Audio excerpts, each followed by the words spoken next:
Welcome back, ladies and gents, to another episode of Tactical Harmony. And I am super jazzed to welcome a fellow brother in blue who also worked in the same agency that I did many moons ago. Although we didn't have the luxury of working together, we're coming together now. So without further ado, allow me to introduce Derrick Jackson. Derrick Jackson joined the United States Air Force and served as a jet engine specialist. After 10 years of service, he was recruited to become a special agent with the Air Force Office of Special Investigations. He volunteered to join OSI's Special Missions Branch to provide counterintelligence services for the Air Force Special Operations Command missions worldwide.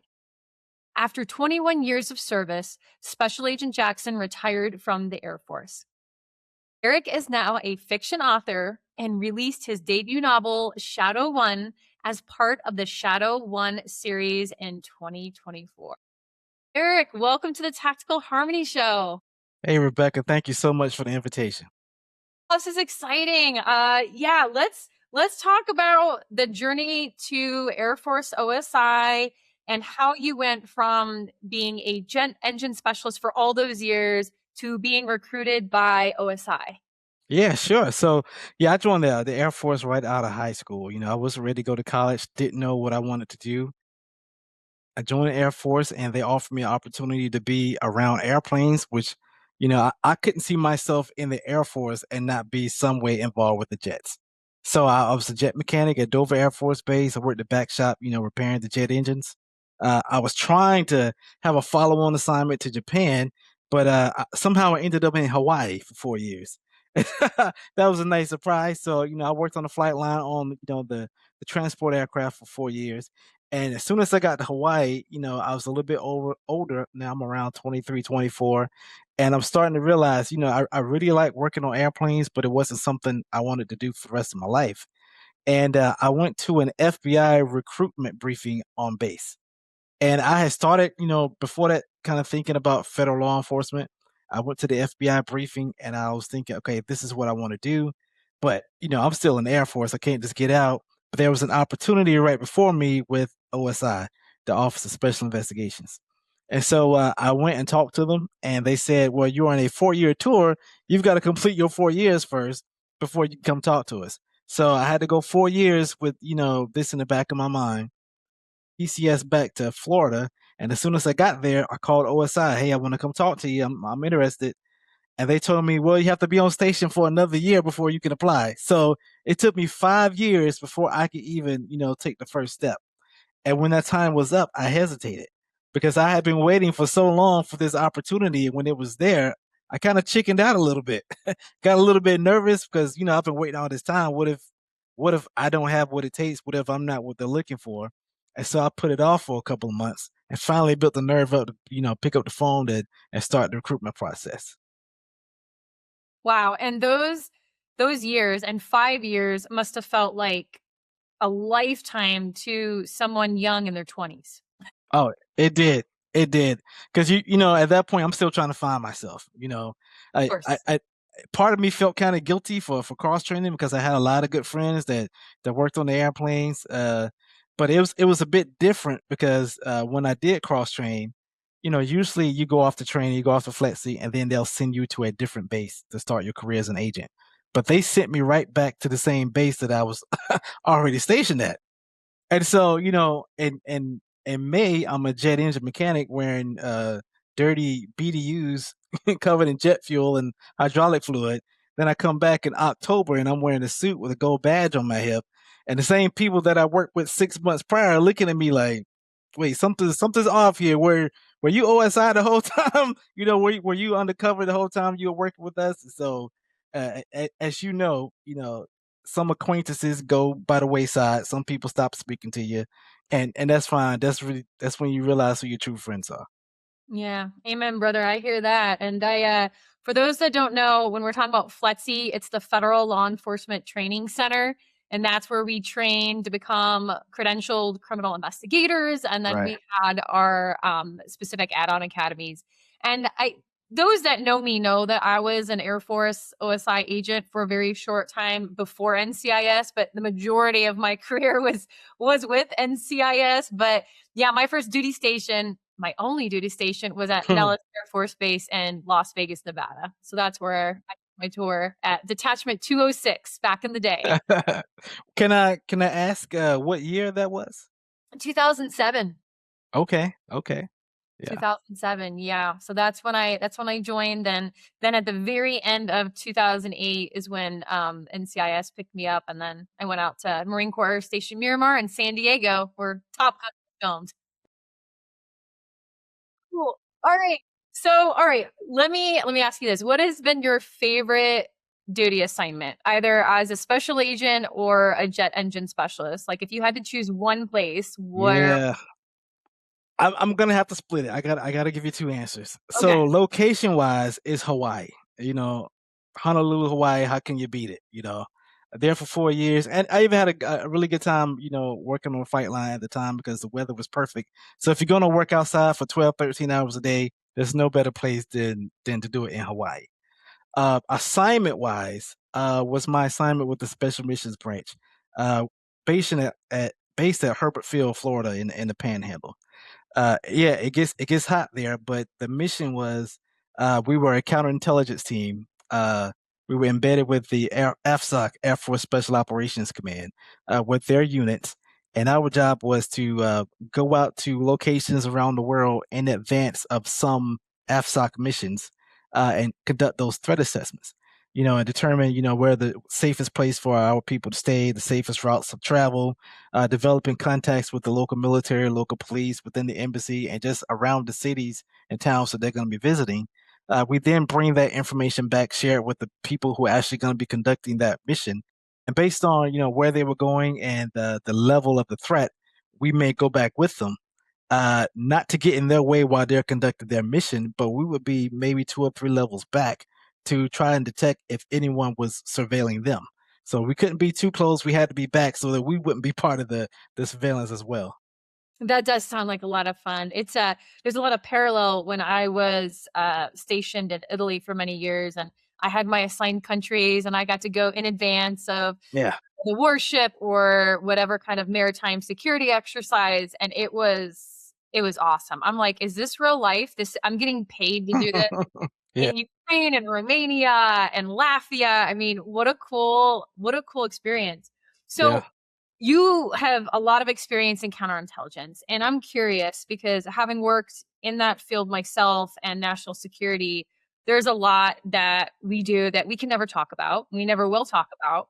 And there's a lot of just a lot of nuances. So how has that impacted you today? Like how has working in that counterintelligence field impact the way that you lead and carry yourself today? You know, this may not be the answer that you're looking for, but I found that because of all the travel and all the things that you encounter downrange in other countries where things happen, and I'm not even talking about in a war zone. We could be in a large metropolitan area, but it's still not a safe location. You know, anytime you walk out to the parking lot and you notice people staring at you, and you're a little bit too nervous to unlock the car because you're not sure what's going to happen. And you just get put in different situations, over time. It made me a much calmer person. And I've noticed, in jobs that I've had after that, when things would happen, when people would kind of get spun up to me, because I've experienced so many things, it didn't bother me. I was able to handle them, in a much calmer way because I've experienced so many different things. I think it makes me a better leader just by having that experience, knowing that, even though things look bad at the moment and everything that you plan for has completely gone out the window within the first 5 minutes of that plan, but you still find a way to get through it. You still find a way to accomplish that mission. And just having, that experience of having done that so many times, I think that helps me in my everyday life and, in any job that I'm doing. Could not agree with you more, Derek. Just being an agent and all of the crazy scenarios that we have found ourselves in, it really Yeah. does help center and calm you. I think that's a beautiful call out. And when you're faced with anything, especially in the corporate or private sector world, what people get spun up about or stressed out about, not that we don't take it seriously and we don't get after it, but it is a different ball game than Right, right, like the right. life and death, and like it's just different, and it makes you grittier and have more resilience.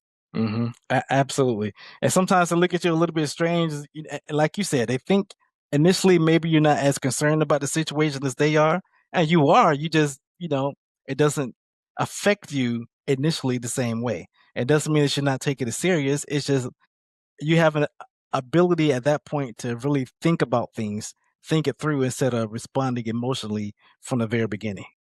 Yeah, it's responding, not reacting, and able to have that high emotional intelligence and EQ and really just be calm. And wouldn't you rather be and operate from a place of calm rather than chaos? Because there's Right. always a problem or a challenge or something chaotic. But when you come from that centered space, I've got this. Let's take a look at what's going on, and then let's figure hmm out how to move forward. I have more trust in that type of leadership or faith than if someone is freaking out and the sky is falling and it's like, okay, come on now. Right. Let's go. Like rarely is anything so catastrophic, right? Like Right, absolutely. And just the ability to understand, hey, we're not gonna make it up and pretend that it's something that it's not. Yeah, it's a bad situation, but we'll still be all right. We'll make our way through it. 100%, 100%. Okay, let's pivot to your book. This is super exciting. So I'm curious, what was the inspiration for the character Devin Jackson? Can you walk us through that in your book? Well, no secret, Devin Jackson is really close to Derrick Jackson, and so the book is not an autobiography. It is a fictional story, but the first book, Shadow One, is about 65% true events. Is based on the first 2 years of my career as an OSI special agent, from the recruitment to the assignments. Some things that I experienced making every mistake possible while I was a probationary agent, to my second assignment at Osan Air Base, when I was lucky enough to find some agents who were a little bit more older than I was, a little bit more experienced, and knew what I was going through, just coming off probation. And they put me under their wing, and we took off running. Still made a lot of mistakes, had a lot of fun, uh, experienced a lot of crazy things. And I remember back then thinking one day someone should write a book about this because nobody would ever believe all the crazy things that we deal with every day. Every time the phone rings, every time the buzzer rings at the door, is something crazy that you can't expect. And it was almost on a daily basis. Yeah, I hear you. I'm smiling so big right now for those that are watching us. You can see my smile, but those that are listening, I'm sure you can hear it because he is not making it up. Like we would always say, you can't make this up. Like we're not that creative. Some crazy duty calls would roll in. Listen, Las Vegas, just let your imagination run. Wow, yeah. Right. Like crazy stuff. Okay, so let's keep talking about your book here. So we were talking about counterintelligence earlier, which again is such a protected space as it should be. There's different levels of classification that we have to honor. How did you go about translating national security counterintelligence into a fiction, like a book of fiction? How did you do that? Yeah, so great question. So the first book, Shadow One, is more about criminal investigations, and how the main character Devin kind of balances this brand new career field with his personal life, and managing the stresses from both. But the second book, which released 3 weeks ago, which is Volume Two, The Raven's Shadow, is the counterintelligence story, and it follows my career with the Air Force Special Operations Command on the embedded counterintelligence team. And so when I'm writing, before I can even send, any of my writings, my manuscript to an editor, it has to go through the DoD Office of Publication and Review. And so knowing this, beforehand, I really have to take my time and think about what am I going to write, because there's no use to me writing it if I know from the beginning that it's not going to make it through the process. So I'm really careful, really thoughtful about what I write. And then how much tradecraft do I want to put in the story? Because I want to put enough to show that I'm experienced. I do know what I'm talking about. I've done these things many times, but I also want to think about the people that are still doing these things. And so I don't want to jeopardize any work that's being done, but I want to put it just enough in there to keep the story interesting, because I don't want it to be a police procedural, type story. Um, I think a lot of people were surprised at how much of a romance story it is. Both books, to be honest with you, as well as a counterintelligence, search and rescue, cultural discussions going on within the book. Okay. Well, you dangled the carrot. I'm gonna bite. So the Okay. romance part, let's talk about that. So how did you balance like all of the action and all of the things with criminal investigations and counterintelligence and being a special agent with romance? Like what Yeah. inspired? So I guess the goal initially it was, am I telling an Air Force story? Am I telling an OSI story? Am I telling a romance story? And then I realized I'm telling the story of this character. And he is the timeline that goes straight. And all of these other things, the counterintelligence, the criminal investigations, the romance, are all swirling around him. And he's trying to navigate his way through. It all affects him. Sometimes he does the right thing. Many of the times he does the wrong thing. And writing a character that's based off of myself was a little difficult because I have to have the character make decisions that I normally would make. And some of the things, if you read the book, you're gonna question like, why in the world did he do this? I can't believe he did that. That's a horrible thing to do, or a bad situation that he got himself into. Truthfully, in the first book, a lot of those situations were real because I got myself into it. I hate to admit it now, but I wanted to show that I'm a flawed human being and the character is definitely flawed. So, separating some of the things from myself and the character was a little bit difficult. But as the story goes on to the second book, even though it does follow a lot of things that happened in my career, it became a little bit easier because he's responding in the second book to some fictional aspects that I put into the first. That is so cool. And I mean, we are multi-dimensional beings. I mean, we're humans. And that's something that we focus on a lot here in Tactical Harmony is holistic leadership. And that's all parts of you. If you can't lead yourself, you can't lead others, mind, body, and spirit.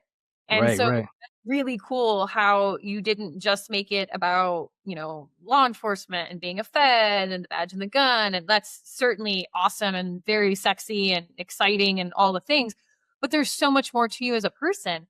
Are you a husband? Are you a father? You're a son? You're a brother? Whatever that is. And I haven't read the book yet. I will. I promise.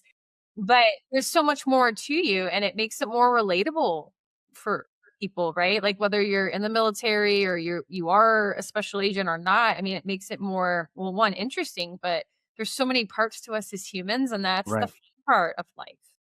Exactly. I guess when you see the title, you look at the book cover, you read the back synopsis of both stories. I guess most people will look at this and think, "Oh, Jason Bourne, James Bond, right? There's counterintelligence, there's spies, there's all kind of crazy stuff happening. But when you see Jason Bourne the first time, he's already Jason Bourne. When we meet James Bond, he's already 007. And so what I wanted to do is show you a person that eventually has the opportunity to become what you expect him to be. But this is his story from the very beginning. All the ups and downs, all the mistakes, all the heartbreak, and all the tragedy that force him to become more of a hardened person.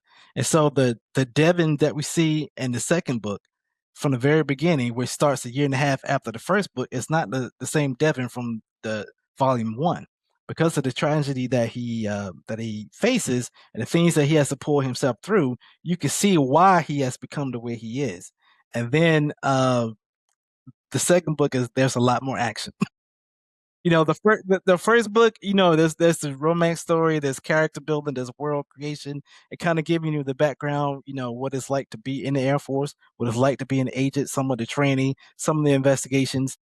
When we see him in the second book, it's 100 miles an hour, and it's fast paced, and there's a lot of discussions, a lot of arguments, and he is very short, patient person. That is Wow, the evolution of Devin Jackson. right. Hey, you live That's a and good learn though. title. Yeah. Like, you live and learn, and, like, when we're younger and we just start out, "Oh, of course I made mistakes." We all do, right? And it's really cool that you're shining a light on it and you're not shying away from it because everybody makes mistakes. I don't care where you are sitting, I don't care what discipline that you work in, whether you're a Fed, whatever you do.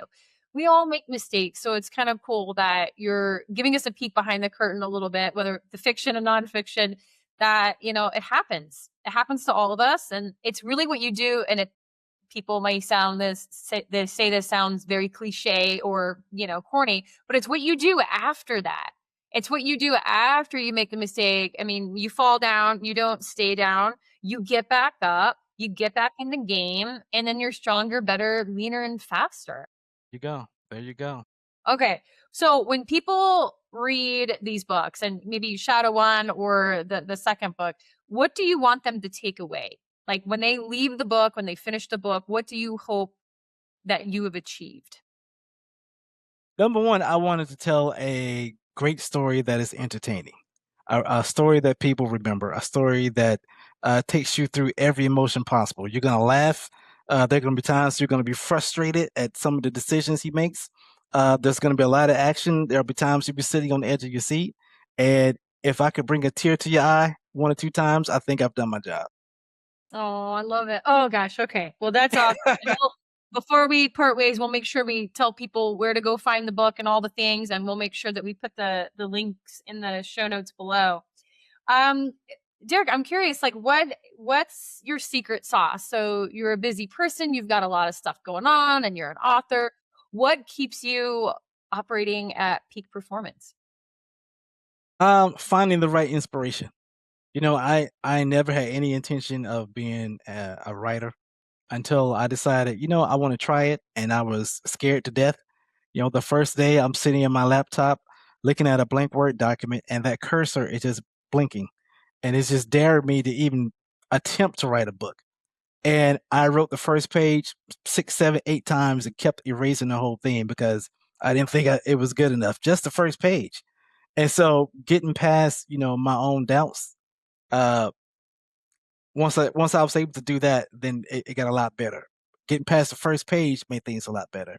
And then I started to realize how relaxing it was. And one thing that really helped me again was finding the right inspiration, and that inspiration was music. There were times that I was writing and I thought I knew the beginning and the end, but I couldn't figure out the middle of specific scenes. And just listening to music, not on purpose, not trying to find inspiration, some funny enough, sometimes it's scrolling on TikTok and I would hear certain songs on TikTok and then I would go listen to the song over and over and over. And it would remind me of a scene that I needed to write. Maybe it wasn't even a scene that I was currently working on, but a later scene in the book, just listening to that music. And as I listened to the song over and over, the scene would start to play out in my mind like a music video. And so the emotion that I was able to take from that music is the emotion that I was able to put into the writing. It's like you were guided. The universe was giving you what at the right time to just like bam, put it in the book. So how long did it take you to write, well, Shadow One? Like how long start to finish did it take you to write it? Okay. So strangely enough, the first thing I wrote, the outline, I wrote it in a screenplay format, but it was the second book because I was so excited about this story. And then I thought, this is pretty good, but it's an awkward place to start. And so that's when I went and I wrote the first book because I was a little intimidated at first to go back and try to create a whole world. And so I went and did that with the first book. And what I did, a mistake that I made for anyone who's thinking of writing a book, when you write your book, put in just as much effort in promoting your book when you're done. So for me, I was so excited that I had published my own book I jumped right back into writing the second book, which I already had the outline for. So maybe a month after I published the first book, I was right back in my laptop writing the second book. That is so cool. Yeah, I've uh I I've written one book and it's about the many lessons that dogs teach us. I think they're such incredible teachers and there's so many lessons, mind, body, and spirit that they teach us. Hmm. And I get asked a lot, you're like, "What like, how did you do that?" And I'm like, it was really not hard. I just had a ritual where I every Sunday morning or Saturday morning, I would take a couple of hours and it was my time. Everyone knew it was my time. So there were no phones, there were no interruptions, and it was just easy. It just kind of flowed, right? Like I didn't plan on doing it. It just flowed and I had a good outline. Like I put all the ideas and different examples and the inspiration that I got from my dogs, but I just let it flow and Yeah. it was really it was therapeutic. Yeah, absolutely. laughed, I cried, just like you, like as you were writing and molding Devon and drawing from your experiences, you experience the breadth of the human emotion, right? Like there's so many things. And I experienced that too. Tears and laughter and everything in between. Right, right. And if you're feeling it as you're writing it, you have a really good chance of, you know, putting that into your words. And Mhm. hopefully when the reader is reading it, they can feel something very similar to what you experienced. Yeah, that's definitely the goal. It's to inspire, to motivate, get people to take some action and yeah, feel those things, which I mean, that's the beauty of being human, right? Like Yeah. we're feeling all of the things. Okay. So what are you like behind the scenes? Like tell me about Derrick Jackson behind the scenes. What do you like to do for fun? Like what would surprise some of us about you? Like tell us about yourself. I'm really low key these days. Okay, You okay, know, yeah, real life. yeah, there was a point in my life where everything was, 100 miles an hour, and the phone would ring, and the next day you could be in another country, or you could be watching television and something happens on the news. Phone rings a couple hours later, you're on the aircraft going wherever. But things are much slower now. Much slower. I have 3 sons who are just about grown now. Spend a lot of time with them, coaching their sporting teams as they were growing up. But now I kinda enjoy writing and watching football. That's kinda what I do. It. That's so cool. I absolutely love it. And so, well, what's new and exciting and on deck? Like you just released your book a few weeks ago. I mean, are you writing more books? Are there more things that we can expect from you? Like what's on deck for you? Yeah. So I've already written the outline for volume 3. But I promised myself that I wouldn't start writing the book until next year, so that I can do my job in promoting the book, the second book that just came out. But I'll be honest with you, I'm struggling because I'm getting inspired by certain things. I'm thinking about the story, and I'm probably going to end up writing a book here in a couple of weeks, probably because I can't hold it off. Yeah, like let me out. Like you're like I cannot help myself. But that's a good lesson. I'm glad that I want to double tap on that for our audience that we're talking in terms of Derrick's amazing books and all the things that he's still creating and the importance of promoting it. And I think we should zoom out. And if you have a business, if you were working on something, it really is on us to advocate for ourselves and to promote. Oh, there's this journey of, well, I don't want to sound like I'm boasting or bragging or putting yourself out there because I know I had to go on that journey. Former special agent, completely pretty much social media dark. And now I'm promoting my business and I have a podcast and Derrick and I are talking about being agents and all of, but I had to get over that. Yeah, Like no one's thinking about you more than you. And that was a mindset shift I had, but then also the importance of promoting yourself. And like we're excited to promote Derrick and his books and to get his message out there and how incredible and all the ways that he's serving the world. And there was probably a business class or a mastermind I took years ago, and I think it was Dean Graziosi with Tony Robbins that said, it's selfish of you to keep your gifts to yourself. Like it's selfish, right? Like you would want to shake your 20-year-old self or 25-year-old self and, give yourself those lessons. So give it to the world and you got to promote that and you got to put it yeah. out there. And that helped me reframe it. I'm curious, what do you think about that? Oh, I love it. I love everything you just said, and I agree. Promoting is the hardest part of it. And no, a lot of people probably think writing the book is the hardest part. No, not for me. Is when I'm done is doing the work afterwards. And I almost quit. After I wrote the first book, I sent it in to the DOD for review. And they told me it would take about 90 days. So 90 days to the day, I'm checking my email, there's nothing. A month later, there's nothing. A month later, now I'm at 5 months and I still haven't heard anything. So now all the doubt is creeping into my mind. I'm thinking they sent this to the Air Force, they're laughing. The Air Force sent it to OSI, they're laughing.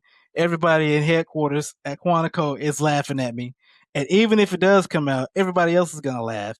So I'm just going to keep it to myself. And so I made up my mind that even if it did get approved by the DOD, I was just going to keep it to myself. Done deal, made up my mind. I went to pick my son up from football practice. He gets in the car and I pull back out to the traffic light and I'm sitting there kind of, down in the dumps, right? I did all this work and now I'm just gonna sit on it. And there was a pickup truck in front of me at the traffic light. And I looked down at the license plate, and his license plate was Shadow One. On the day that I quit, the guy in front of me had a license plate with the name of my book on it. And so I came back home and I called the DOD and I said, "Hey, I'm calling to see if there's any update on my book being approved." And they were like, "Yeah, we didn't tell you it got approved." No, you didn't tell me, but I appreciate the heads up. Wow. The universe totally has your back in your six. First, you're hearing these thoughts that are helping you with your book, and then you're seeing the license plate. Like, y'all, we can't make this up. Wow, that is so Yeah, true amazing. story. True story. Yeah, that's it. That's a sign. That's what the FBI calls a clue.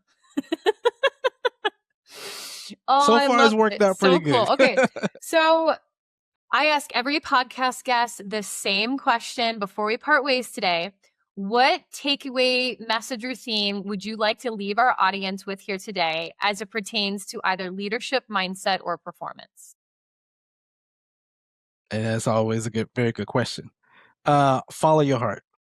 Follow your heart. Don't necessarily try to follow in somebody else's footsteps. It's always good to learn from other people that have done things before you, but you have to follow your own path. Follow the beat of your own drum and do things the way that you feel and you believe that they should be done at the time that you think they should be That's amazing. And follow the signs like Derrick shared with us. Like there's done. a license plate in front of you when you're about to publish Yeah, a book. It could be in a song, it could be on a TV show. Like follow the signs. yeah.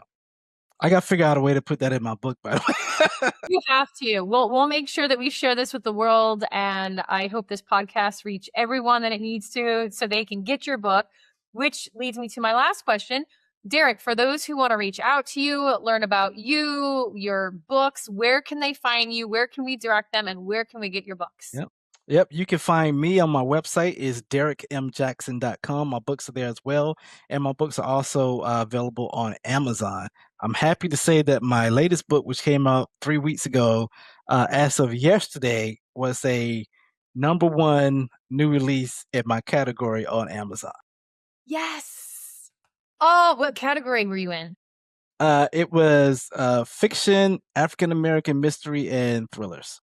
Love that. Oh, that's exciting. Congratulations. That is a Thank you. huge Thank feat. you. Wow, so cool. Okay, Derrick, thank you so much. I enjoyed our conversation. It was almost a trip down memory lane for me as I'm remembering my OSI days and all the special agent crazy stories from when you're a boot agent, just starting off, just trying to figure out yourself. So I appreciate everything that you've done, your wisdom that you've imparted, all the amazing books that you're putting out there, and appreciate you very much. Thank you, Rebecca. I had a great time.